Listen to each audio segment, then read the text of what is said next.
আমার কিডনির প্রবলেম 8 মাস ধরে হট করে অ্যাটাক করেছে আর কিডনিতে। আমি তো বুঝতে পারি নাই যে আমার এরকম প্রবলেম হয়ে গেছে। কাজকামও করতে পারতেছি না এবং যদি সবাই একটু জনগণ যদি একটু আমাকে হেল্প করে তাহলে আমি উদ্ধার করতে যে আমাকে যেন একটু হেল্প সবাই মিলে একটু করে পারে। আপনারা একটু সবাই অর্থের দিক থেকে আমাদেরকে সাহায্য করুন, তাহলে এই মানুষটাকে আমরা বাঁচাতে পারবো। এই ছোট্ট বাচ্চাটি একটু ভবিষ্যৎ গড়বে। কিছু বলার নাই আর বাড়ির পাশে এরকম ভালো লাগে, ভালো তো লাগে না। অসুস্থ হয়েছে, আমরা চাই ভালো হয়ে যাক। সরকারের কাছে আমাদের আকুল আবেদন যে কিছু যেন হেল্প করলে ও ভালো হয়ে যাবে, সন্তানেরও ভবিষ্যৎটা গড়তে পারবে।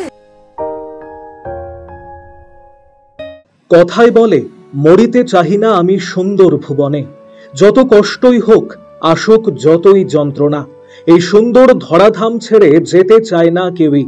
তাই শারীরিক প্রচন্ড অসুস্থতার মাঝেও বাঁচার আরতি জানালেন এক প্রৌঢ়।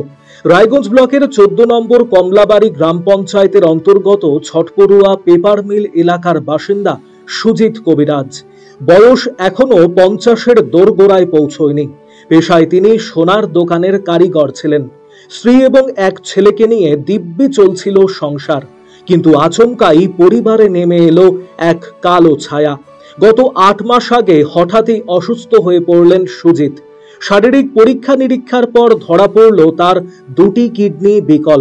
রায়গঞ্জ মেডিকেল কলেজ ও হাসপাতালের পাশাপাশি শিলিগুড়ি এবং চেন্নাইতেও চিকিৎসা হয় তার, কিন্তু সবখানেই একই রিপোর্ট ধরা পড়ে। এই পরিস্থিতিতে এখন প্রয়োজন ক্রমাগত ডায়ালিসিস কিংবা কিডনি প্রতিস্থাপন। বেঁচে থাকতে গেলে কিডনি প্রতিস্থাপনটা সুজিতের ক্ষেত্রে অত্যন্ত জরুরি, কিন্তু তার জন্য দরকার কারি অর্থ। দিন আনা দিন খাওয়া সংসার, যেটুকু সঞ্চয় ছিল চিকিৎসা করতে গিয়ে তার সবটাই শেষ। এখন একমাত্র সম্বল সাহায্য। সুজিত বাবু জানিয়েছেন তার শরীরে প্রচন্ড ব্যথা, শরীর অনেকটাই দুর্বল। অসুস্থতার কারণে কর্মক্ষমতা হারিয়েছেন তিনি। সংসার অন্যের দয়া দাক্ষিণ্যতায় টেনে টুনে চলছে। তার বাবা কিডনি দিতে রাজি, কিন্তু কিডনি প্রতিস্থাপনের জন্য দরকার প্রচুর অর্থ। তাই সকলের কাছে তিনি সাহায্য প্রার্থনা করেছেন।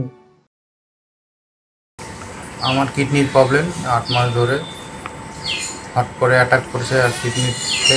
আমি তো বুঝতে পারি নাই যে আমার এরকম প্রবলেম হয়ে গেছে।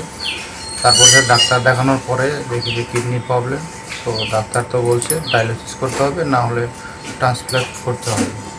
তা আমার পক্ষে তো অত টাকা সম্ভব না। আর যেটুকু ছিল চিকিৎসা করতে আমার সব অর্থ শেষ। আর এখন কাজকামও করতে পারতেছি না এবং যদি সবাই একটু জনগণ যদি একটু আমাকে হেল্প করে তাহলে আমি কিডনিটা হয়তো চেঞ্জ করতে পারবো। আমার বাবা মা কিডনি দিতে রাজি হয়েছে। এদেরটা যদি ম্যাচিং হয় তাহলে সরকারি মতে আমি আগাতে পারবো। আর আপনার এই ম্যাচিং করার জন্যই ব্যয়বহুল টাকা লাগবে। এই টাকাটা এখন আমার কাছে নেই সম্ভব। জনগণের কাছে এই জন্যে পাবলিক কাছে আমি উদ্ধার করতে যে আমাকে যেন একটু হেল্প সবাই মিলে একটু করে শরীর তো ডায়ালিসিস চলছে, হাত পা ব্যথা, শরীর দুর্বল, এসবই চলছে। শরীর দুর্বল তো কাটতে চাই না। অপরদিকে সুজিতের স্ত্রী প্রিয়া সরকার জানিয়েছেন 8 মাস ধরে তার স্বামী অসুস্থ। এখন দরকার 25 লক্ষ টাকা, যা তাদের পক্ষে জোগানো সম্ভব নয়। তাই স্বামীর প্রাণ বাঁচাতে হাতজোড় করে সকলের কাছে সাহায্যের আবেদন জানিয়েছেন শিপ্রা দেবী। 8 মাস হলো 2টো কিডনি ড্যামেজ হয়ে গেছে। প্রথমে রায়গঞ্জ মেডিকেলে দেখালাম, ওখান থেকে একটা ডায়ালিসিস করে নিয়ে আমরা চেন্নাইয়ে গেলাম। চেন্নাইয়েও একই কথা বললো যে 2টো কিডনি ড্যামেজ হয়ে গেছে। তারপর উপশম নার্সিংহোমেও মানে শিলিগুড়ির একটা ডাক্তার আসে বিক্রান্ত স্যার, ওনাকেও দেখালাম, উনিও একই কথা বললেন। এবং তারপরেও শিলিগুড়ি মেডিকেলে আমরা নিয়ে গেলাম, সেখানেও একই কথা বললেন যে হয় ডায়ালিসিস করবেন, না হয় ট্রান্সপ্ল্যান্টের ব্যবস্থা করবেন। তো সবার কাছে একটাই অনুরোধ, আমরা ট্রান্সপ্ল্যান্টের ব্যবস্থা করতে চাচ্ছি। আপনারা আমাদের 25 লাখ টাকার এখন দরকার। আপনারা একটু সবাই অর্থের দিক থেকে আমাদেরকে সাহায্য করুন, তাহলে এই মানুষটাকে আমরা বাঁচাতে পারবো। এই ছেলে সংসারে যে ও দিচ্ছে, এখন একটু অর্থ সাহায্য করছে, এটা দিয়ে চলছে। সাধারণকে একটাই আমরা কথা বলবো যে আপনারা এগিয়ে আসুন, একটু অর্থের দিক থেকে আমাদেরকে সাহায্য করুন, তাহলে এই মানুষটাকে আমরা বাঁচাতে পারবো। এই ছোট্ট বাচ্চাটি একটু ভবিষ্যৎ গড়বে।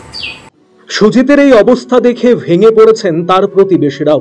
তারাও চাইছেন সকলে এগিয়ে এসে সংসারের একমাত্র উপার্জনকারী মানুষটিকে সুস্থ করতে সহায়তা করুক।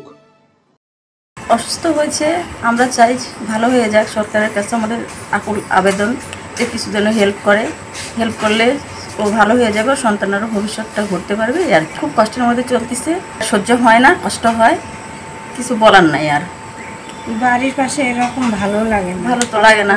একটা দুধের বাচ্চা আছে, আর একটা মেয়ের জীবনও একদম আমরা সাহায্যই চাই, আমরা সাহায্য কিছু চাই। না। আর আশীর্বাদ করবেন, এটাই। এই যে হ্যাঁ, একটু না ভালো সুবিধা হবে, যাতে চিকিৎসাটা করতে পারে, তাতে সুস্থ হতে পারে, এটাই আমাদের আশা। RCTV সংবাদ, রায়গঞ্জ। রায়গঞ্জবাসীদের জন্য সুখবর, যারা দীর্ঘদিন ধরে জয়েন্টের ব্যথা এবং হাড়ের সমস্যায় ভুগছেন তাদের জন্য রায়গঞ্জ দিশারিতে আসছেন RN টেকোর হাসপাতালের জয়েন্ট রিপ্লেসমেন্টে ভারত বিখ্যাত অস্থিরোগ বিশেষজ্ঞ doctor Barun Dutta, MD DNB। এখন থেকে প্রতি মাসের নির্দিষ্ট দিনে ডাক্তারবাবুকে দেখাতে আজই যোগাযোগ করুন দিশারি হেলথ কেয়ার, উকিলপাড়া, রায়গঞ্জ শাখায়। যোগাযোগ করুন 7477785509, 7477785512 এই নম্বরে। এবার সত্যিই কি পরিবর্তন হবে? না, এবার একটা পরিবর্তনের দরকার। কি পরিবর্তন চাও? কে করবে পরিবর্তন? আসছে পরিবর্তন, কবে কিভাবে জানতে চোখ রাখুন RCTV সংবাদে।